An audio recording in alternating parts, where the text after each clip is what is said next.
Well, good afternoon. I'm Julie Williams. I'm the Acting Deputy Director for Supervision here at the Federal Reserve Board of Governors. And it's my pleasure to welcome all of you to the fourth EGRIPRA Public Outreach event.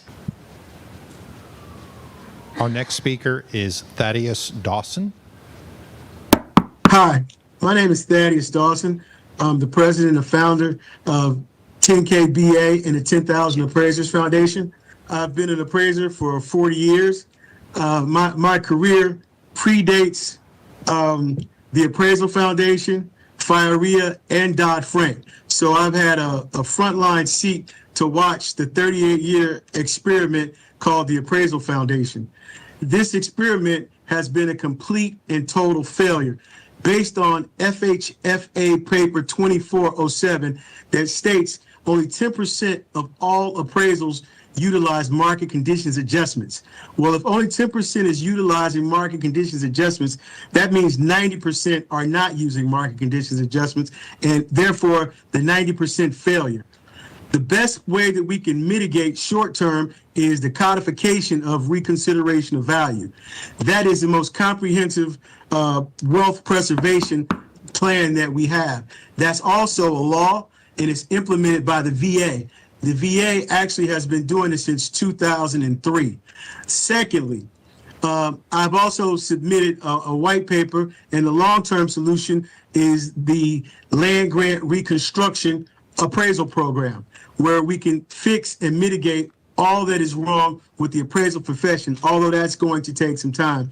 My third ask is that we abolish the Appraisal Foundation. It is a complete and total failure. There is no accountability in the appraisal process.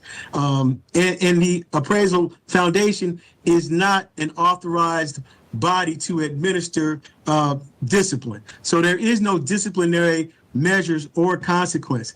Thirdly, the new executive order, appraisal modernization through the new executive order and section 2.6 goes a long way to modernizing the appraisal process. We are definitely support that, and we encourage you to support it as well. As what it does is it pushes for a national license, and a national license is a solution. There is nothing uniform about the Uniform Standards of Professional Appraisal Practice. It's covered over 55 jurisdictions across the country with nobody having authority. And the Appraisal Foundation is lobbying against it as an unintended consequence. I think it's an intended consequence and the first step towards modernizing the process. Again, we have submitted a white paper on this very subject to the record, and we look forward to the appraisal modernization process. So we would like for you all to support the appraisal modernization process with the new executive order, as well as codifying reconsideration of value as the #1 consumer protection.